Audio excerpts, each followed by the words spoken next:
I consider myself to be a contrarian, which I mean by that is when everybody's zigging, I zag.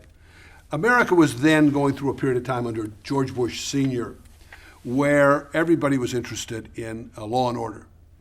Put people in jail. There were a lot of shows about prosecutors, a lot of shows about cops.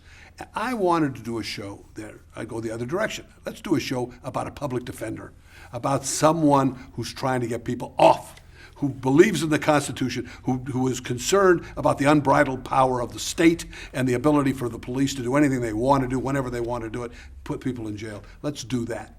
And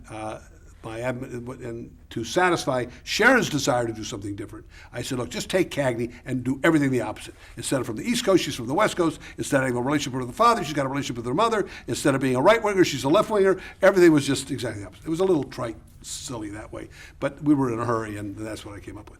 But I wanted very much to do a show about the underprivileged and about someone who was fighting for them and who wanted to point out to Americans how important it was that we hold on to our civil liberties and not just let the government do whatever it feels like doing in terms of things they're doing now, like wiretapping our phones without warrants and checking our emails and all that other privacy stuff. Now, during the run of Rosie O'Neill, you married Sharon Kless. I sure did. Still married after all these years. Who would have thunk it? Did that change the dynamic at all in your working relationship? The whole thing, our dynamic had changed. I didn't want to do another series with her. We were having a relationship. And I said to her, I don't want to do this. I don't want to come home and not be able to complain about how fat my leading lady is getting. You know, this is impossible for me. I can't be an executive producer 24 hours a day. I had all these reasons I didn't want to do a show with her. And then she said, all right, I want you to do a show for me, but if you won't, I'll go to somebody else. Well, I couldn't let her do that. I couldn't live with the idea that somebody else was going to be working with her. I wanted to do it. I wanted to be with her. So, and I think the marriage came about as a result of some of that because she worked so hard. She was so selfless in what she did, so loving toward me in the sense that I was on the line. I was no longer a gun for hire. The Trials of Rosie O'Neill was my show. There was no studio. I had mortgaged my house to be the deficit financer of that series. If we lost money, I lost money. There were no partners. I was it. There were nobody else. So I was the studio head and I was the producer and the only producer. There were no 7 producers titles. I went back to what I believed was the correct way to make television, which was with the writing staff and with me. And nobody would be called producer but me, because I didn't want anybody to be confused about who the boss was. When the writer walked by the set and the painter was painting the set blue, I didn't want them to say, oh, I thought it should be yellow.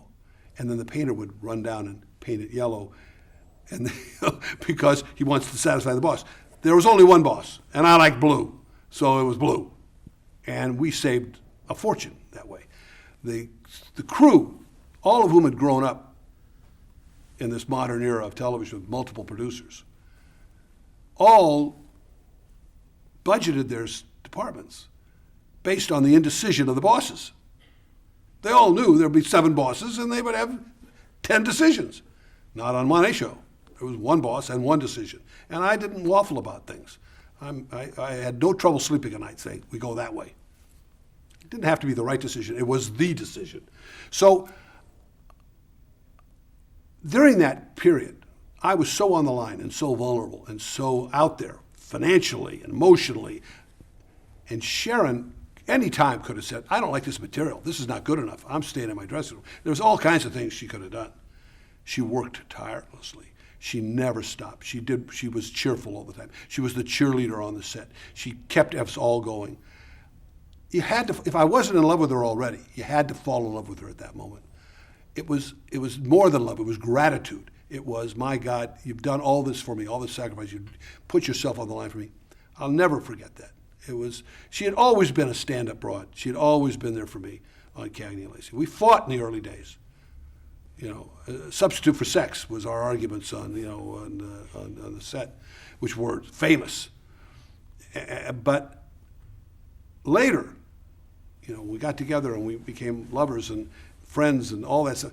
I mean, she's always been there, if I needed her to fly to New York at the 11th hour to show up for a sales meeting for CBS, you count on her. She's there.